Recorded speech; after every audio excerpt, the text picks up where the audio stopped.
Think about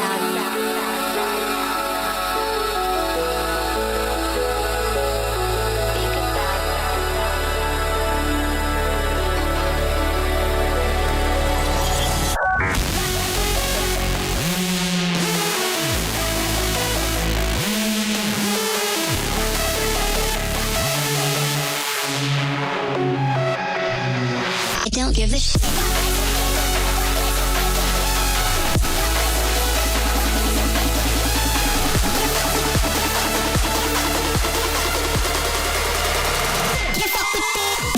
What was you thinking? What was you thinking? What was you thinking? I make them quit playing like. What was you thinking?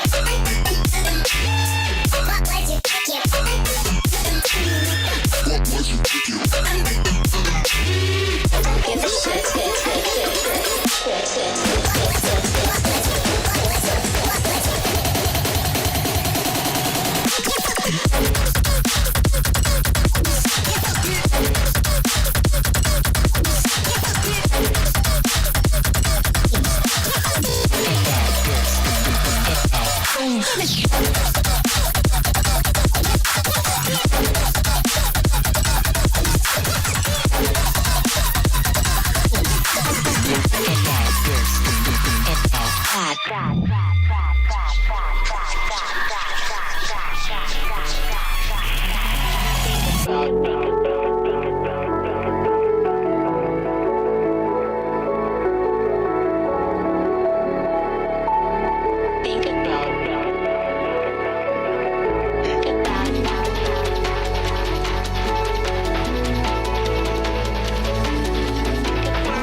Welcome. It is 6 o'clock, and it is time for the Hopeless Judas signal. I'm Hopeless Judas, and a non-lighted Hopeless Judas. There we go. A little more hope. So, good morning, and before I get on to Iran, which is what I really want to talk about, I want to talk about Jasmine Crockett losing the Senate primary to James Tallarico. And, I mean, let's be honest, I kind of saw this coming. I didn't expect Jasmine Crockett to not have a job at this upcoming administration, or this upcoming congressional term. I gotta be honest, I didn't see that. But hey, I mean, it seems like it might be decent. James Tallarico makes a lot of good noise. Now, is he going to be just another establishment Democrat? We'll see.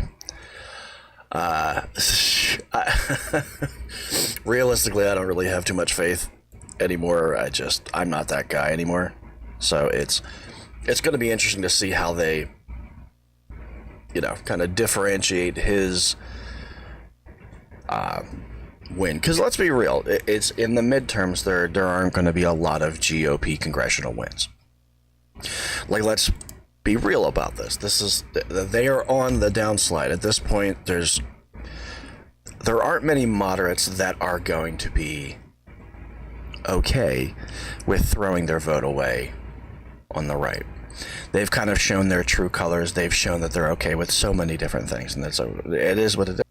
And all of the polls are saying this, but I'm sure all the polls are fake news, right? Anyway, so good luck to James Tallarico. Texas Senate, I don't know. I mean, it's obviously not the Texas Senate, it's the United States Senate, but I'm curious as to how much different things are going to be with him in a Senate seat. Because he's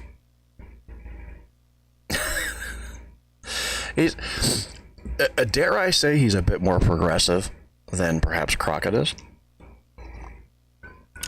And that is what it is. You can deal with it, you can not deal with it. At any rate, he won the primary, which is still a long way away from winning, the Senate seat in the midterms. But when you consider that support for the GOP has been falling since January 20th of last year, I mean, anyway. So let's go ahead. I want to talk about Iran because that's really the big thing on my mind. Because if you're waking up and trying to figure out why the entire Middle East looks like a fucking pinball machine of missiles this week, here's the short version. The U.S. and Israel launched coordinated strikes across Iran, targeting nuclear facilities, military sites, leadership figures, including Mahmoud Ahmadinejad, the former president. And to my understanding, they got the current one, the Ayatollah Khomeini. And Iran responded exactly how anyone who has ever opened a history book expected, by firing missiles at Israel, U.S. bases, and basically anything with an American flag within range. And the result is a regional war that is now spread across multiple countries. UAE, Jordan, Lebanon, dragging in proxies like Hezbollah. They've disrupted fucking global oil routes, triggered evacuations for civilian populations across the Gulf. So yeah, that escalated quickly. And then when you think about the idea that, hey, we as an American country are going to call back everybody who's in Iran, and then they're like, oh, okay. And then they're like, yeah, don't expect any help for us getting you out. If you're feeling like the world suddenly got very loud, that's because it did. And we're not really... This isn't one of those things to where we could just kind of look away from this, because this didn't just start yesterday. These strikes are the culmination of years of tension over nuclear development, proxy conflicts. I mean, the entire thing with Hezbollah during the Bush administration was one of the priming issues that get us where we are today. The diplomatic talks earlier this year collapsed, and within days the bombs started falling, which tells me that they've wanted to do this since the beginning. A leadership decapitation changed the entire equation. It's one of the early strikes. Reportedly, I think that was the one where Khomeini was killed, and along with other senior officials, and that's not a warning shot. That's like regime level escalation. And Iran did exactly what you would expect them to do. They responded region wide. If you are a country that harbors, let's be honest, the military, the United States is trying to reform the military into a bunch of contract killers. Let's be real. And it's not that it wasn't that way before. I mean, all you can do is, if you've if you've seen an interview with many of these operators, and then you see interviews of, for example, with BlackRock, you'll notice that a lot of these gentlemen come from the same groups, and a lot of them come from, they have the same vocabulary, and there really isn't too much of a difference from one to the other. One gets paid a lot more, but this is something that is only going to intensify. The big thing that I'm worried about, and that I absolutely expect within the next month, is the closure of the Strait of Hormuz. Oh my God.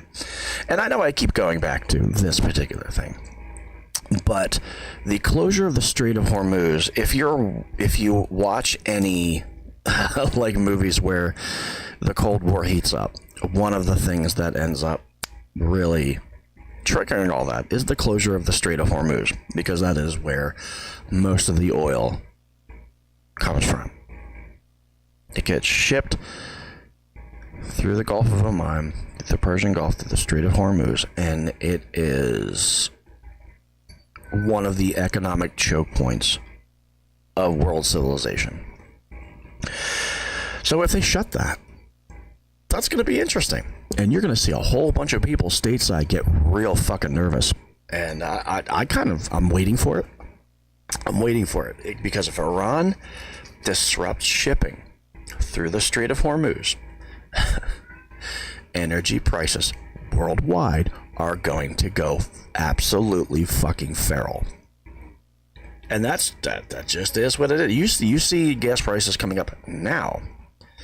Wait until the United States seizes the oil field, and then they can set the price.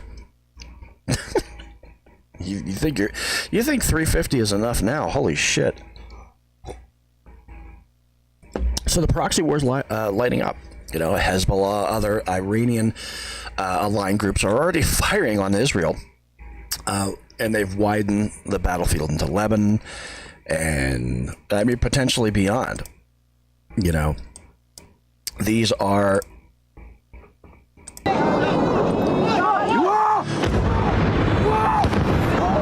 strikes from Iran into Israel.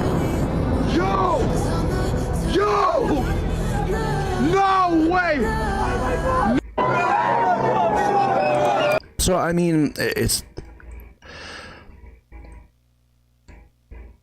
this could last a long time.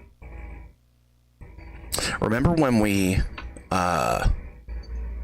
launched the invasion into Afghanistan? And shock and awe is what he was talking about. And when they finally had boots on the ground, everything was fine until it looked like they weren't ready to leave. Then you started seeing insurgents pop up. And the same thing in Iraq. They weren't ready to leave. And then the insurgents pop up. This is going to precipitate such a longer, more bloody war. And for people that are thinking that this is only going to last a few weeks, we'll get in there, kick their ass, and get out. No, that's incredibly short-sighted. So right now, surprise, surprise, Congress is scrambling. Now, don't get me wrong. They don't give a shit one way or the other. The reality is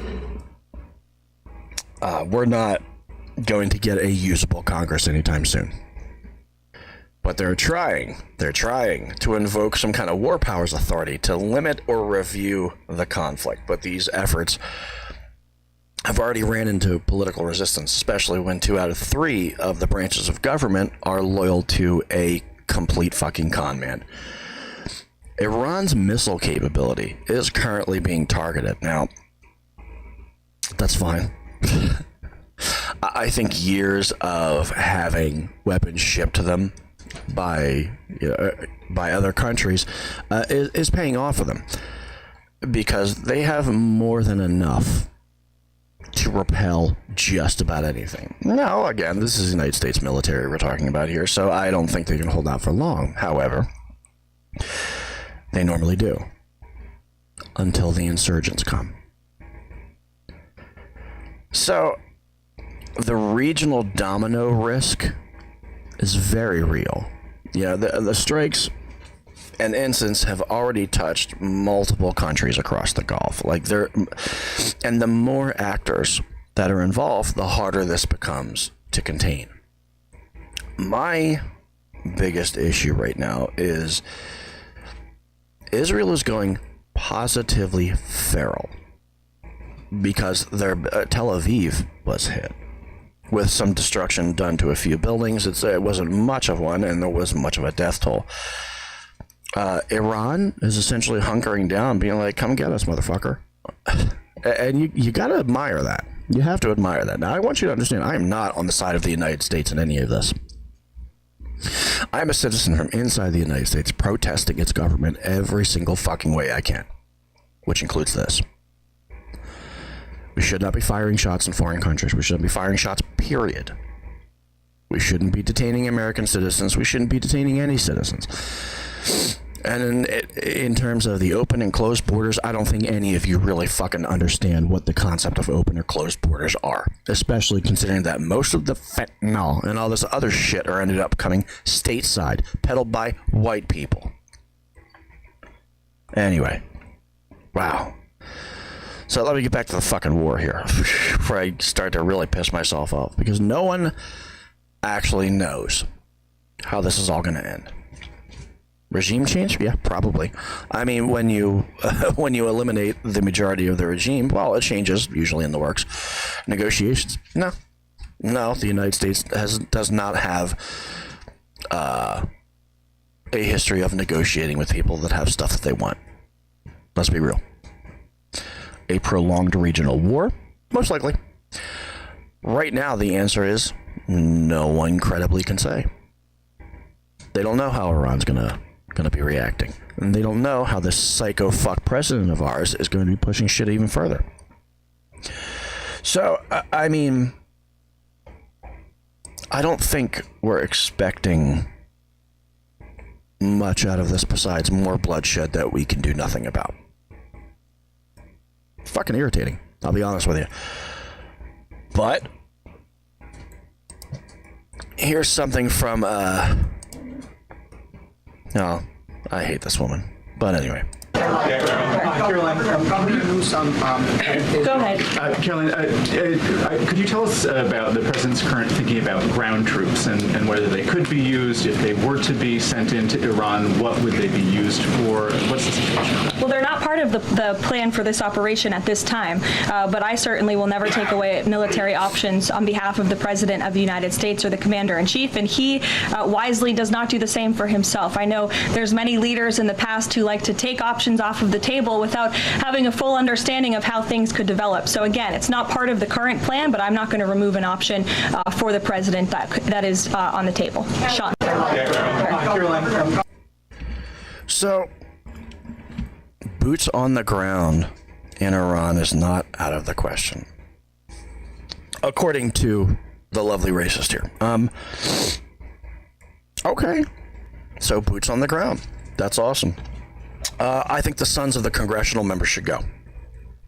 I think we need to strap some Kevlar to Dopey Jr. and stick his ass in the front.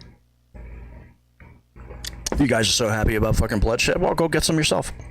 Fucking pussies.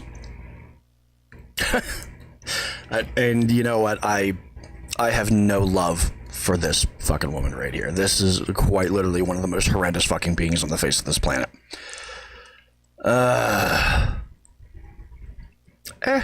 It is what it is. The packaging's good, at least. She didn't know how to fucking do her lipstick, but it's on the lips, Carol, not around the lips. Anyway, I fucking don't like her. So let's talk about the coming midterms. Now, when I say this, when I say midterms, and I say it to anybody around me, I normally get like this weird kind of Monty Python response. And it's always, well, do you think we're going to make it to the midterms? And I think, yes, we are. However, he's going to make it as difficult as possible. He was asked about a specific executive order. And I don't remember who asked him, but it was on the lawn of the White House, and someone asked him about this specific executive order, which were regarding the midterms. His response was neither to confirm nor deny, but to say, how did you know about that? So, I mean, let's be real, that the fucking administration is always going to be trying to pull shit. That's what they do. You know, if they were a legitimate administration, they'd be doing shit above board. But no, they're doing shit just all willy-nilly, however the fuck they want. And that's fine. But when it comes to hold to account, that's going to be part of the account, that you went against the will of the American people. Now, having said that,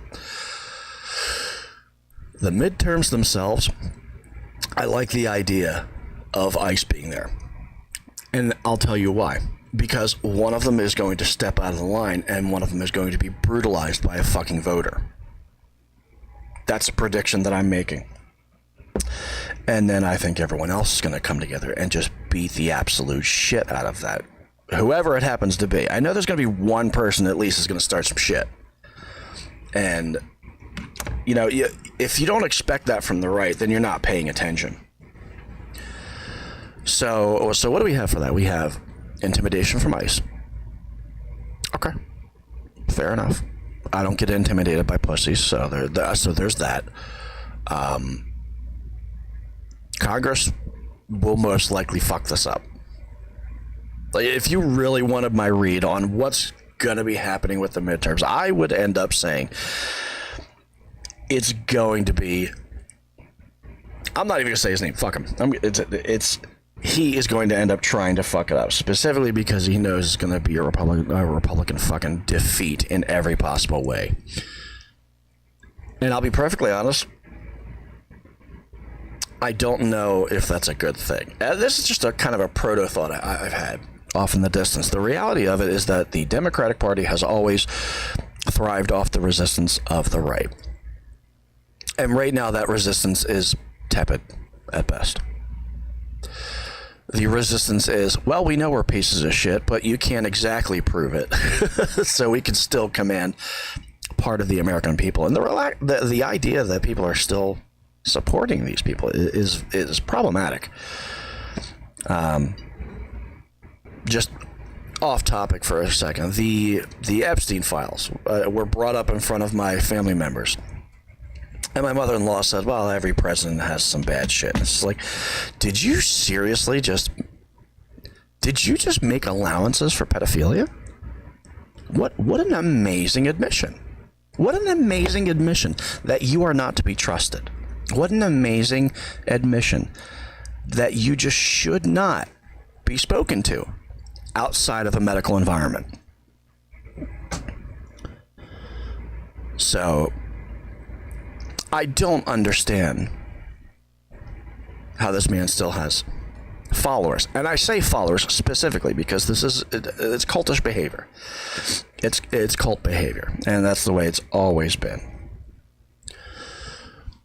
So the midterms themselves, I mean, it's not like we're voting a president out, you know. So what are they going to look like?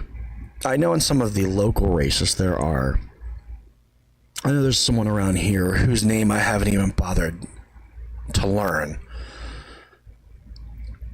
And I'll be perfectly honest, he just did not inspire my confidence. This is a young gentleman who's trying to...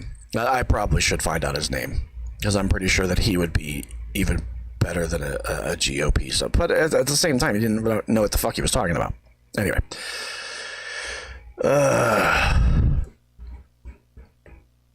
You know, when you come to this point to where you're kind of saying all the shit that you said before, do you keep saying it over and over again? When you've seen the puppet show and you've seen the strings, what purpose is it to discuss the puppets anymore? You know? Like, let's be real. If you voted for Donald Trump, one of three things got you. It was either you legitimately wanted a break from politics as usual. That's adorable. Two, you knew he was going to shake some shit up. Also a thing. Or you genuinely thought he was a good choice, despite 34 felony counts, a history of bankruptcy, a history of infidelity. We could go on and on. We could go on and on about how this is quite possibly one of the most horrible people to ever set foot in the White House. And that in itself is a hard line to fucking cross, because there have been some motherfuckers who've crossed the White House line.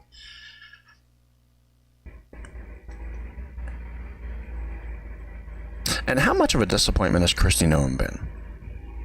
Like, how much of it was anyone when he won? I was of two minds. Number one, I was of there's no way that this is legitimate, and I stand on that. There's the numbers bear out a different story than what the administration has been telling us, and that, you know, not going to argue with that. That is what that is. If you want to argue it, you could argue with them. Don't argue with me. You're not smart enough to fucking argue with me.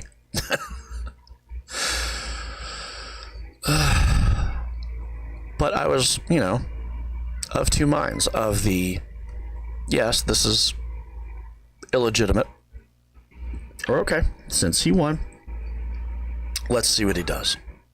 And then you give him some line, and then he hangs himself with it. It's like, okay, except he's hung the rest of us too. That's fine. What's interesting is that this far into the second administration, and people are still supporting it.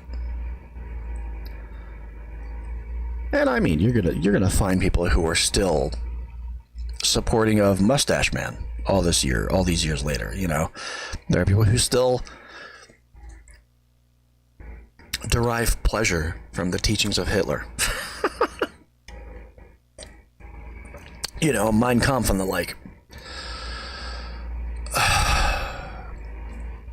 The hardest part about this is looking family in the eye, knowing that they have literally betrayed you in the truest sense possible. You know, and this is a year and such later. And the funny thing is, the only reason that I'm saying it right now is because people around me are saying it. I'm the quiet guy in a corner. So, it's 6:23. So, long story short, are the midterms going to be happening? Yes, but I don't expect them to change anything. This administration has dug in like ticks, and it's going to take force to remove them. That's just, no matter what mechanism we want to say we want to use, it's going to be force that gets them out. But we are going to take a short break, and I will be right back. I gotta go to the potty. So I'll be right back.